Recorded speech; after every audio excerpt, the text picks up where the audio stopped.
Here are 3 things to do on a rainy day at the Jersey Shore.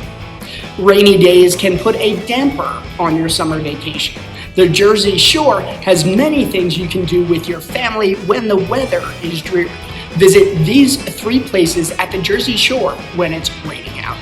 iPlay America Freehold, a fun inside boardwalk and theme park. This place is perfect for kids. There's a room for laser tag, a mini bowling alley, and a mini theme park. Your kids will never get bored here.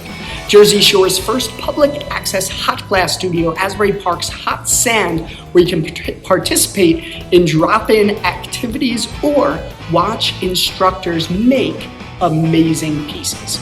And you can visit Long Beach Island Foundation of the Arts and Sciences with arts and craft activities for the whole family.